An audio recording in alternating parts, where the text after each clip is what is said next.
Hey guys, so I wanted to give a quick update. I know I haven't put one up in a couple of days, and that's because the videos, while I've still been doing them, have been largely unintelligible. It takes 20 minutes to say what takes actual 5 minutes worth of words. And the reason for that is because I start crying in the middle of it. And it takes a minute for me to bring myself back together so I can get refocused, which is perfectly okay. Like, there's absolutely nothing wrong with crying and with being vulnerable, because here's what I've figured out from all of it is that I love and care for myself way more than I have ever thought that I did. And probably because I've worked so hard to save my own life. Like it's a very lonely road when you are trying to heal from mental health issues, and everybody wants to be like, well, here, take a pill, and the doctors are like, well, if you don't take this pill, we're going to hospitalize you. And if you do take this pill, then all these negative side effects are going to happen. And, that was my experience with healing from mental health, is that nobody thought it could be done, number one, and everybody was, telling me it couldn't be done. And I was the one fighting for it to happen, even in the middle of like well-meaning people telling me stuff like, well, you kind of act like you have autism. It's like, are you kidding me? Even if I did have autism, that would be fine. But no, I don't have autism. I'm just that place in the healing process. And so I say all that to say this. The chemotherapy and the radiation that the doctors want me to do is brutal. And it will destroy any quality of life that I have for the rest of my life, very possibly. And if not for the rest of my life, then for at least 5 to 10 years, maybe longer. And the reason for that isn't because the doctors don't know what they're doing. They do. It's because anal cancer is one of the smallest percentages of cancers in the world, in the country, in the United States, as far as I can tell. And like only 7,000 people are diagnosed with it a year. And really, you only get diagnosed with it if one of three things has happened. You have HPV, which I don't. You've had HIV, which I don't. Four things. You have frequent anal sex, which not to be too TMI, but I don't. And you have had autoimmune suppression, and I have, as a direct result of chronic lithium poisoning. So I kind of fit into this really small, narrow box. And the really small, narrow box is really even more small and narrow because there's so few people that get this. And out of the treatment stuff that's out there, the treatment protocol for anal cancer hasn't changed since 1974. So that means no matter what stage you're at, you are treated as if it has metastasized. Which means that they are going to pull out the big guns and attack. And I want a second opinion. I want to find a way to heal without killing myself. And I know that you may think that that's dramatic. However, the reality is that I'm 38 years old. I found out, ironically enough, that I belong to a group of people called young people. But you already knew that, didn't you? Because I'm constantly talking about what I want to do, what I want to be, and, I can't believe this is happening to me, and I could have 40 years of living, and most people are like, well, I sit there and think to myself, anal cancer protocol hasn't changed since 1974. I wasn't even alive in 1974.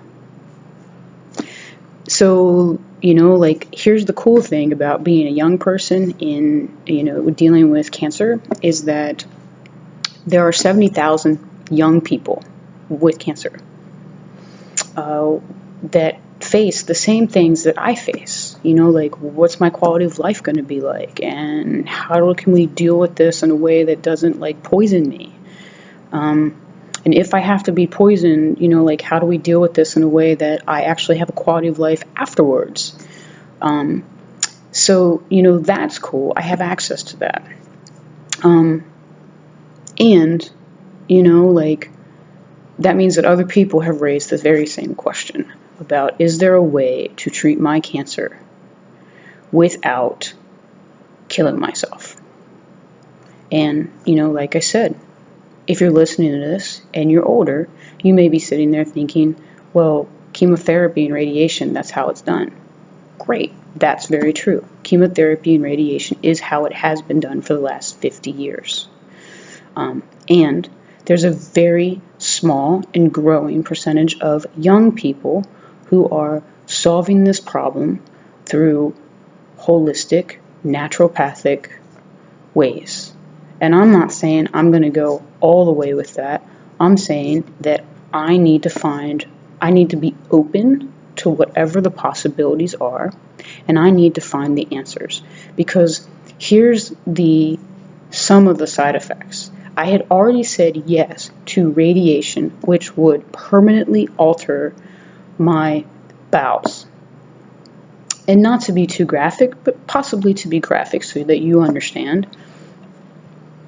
This is the way a person's anatomy works. Rear end, front end. So my anus and my vagina, somehow there's a possibility, no matter how small or medium, there is the possibility that my bowels could redirect themselves. Not fun, but I had already said yes to that. Because, you know, that made sense to me. Okay, we can fix that later. Not pleasant, but it's fixable. No one's ever going to want to have sex with me afterwards, but it's fixable. You know, I had already said, okay. And then, when they start bringing in metastatic cancer chemo, what they're doing is they're frying my body to save my body. And the nurse the other day on Tuesday was like, there is a very strong possibility that you will not be able to lift weights. Not just temporarily, but for an extended period of time, maybe for the rest of my time, because these drugs cause neuropathy, which is redness of the hands and the feet, swelling of the hands and the feet. My hands will not be able to tolerate friction. There could be permanent nerve damage. There could be permanent neuropathy. I'm 38 years old. Why would I do that? I'm a writer, meaning I use my hands every day and I write. How would I do that if I didn't have my hands? I have to find some way. And so I am starting the process of looking for alternatives. I've applied at the Cancer Treatment Centers of America, and I've been turned down because I don't have enough health insurance coverage, which is kind of upsetting, but I know that when God closes one door, He opens others. And I cannot believe that God would have brought me all this way through all of this territory in order to dump me and end my life. Either because of the side effects or because the cancer grows. So there's a way. I believe that there is a way. I have found lots of people who have found ways, and I'm going to work with my doctors to create that. So, you know, if you want to travel on this journey with me, great. If you want to check in from time to time, great. Because I'm going to keep doing these blogs, and I love myself enough. I love myself more than enough to treat myself well and to give myself a chance, not just at survival, but at having an enjoyable life. And I think that that's progress for someone like me, an alcoholic, drug addict at 20 years old, homeless, living on the streets, working as a stripper while, building a real career, and, to be like at this place where my faith is questioned, and to know that God brought me through both of those things, the addiction and mental health issues, and God will bring me through this too.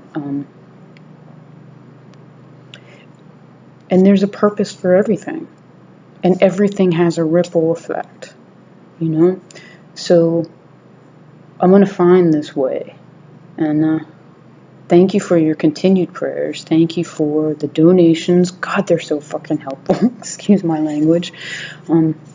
They've made it possible for me to see these doctors.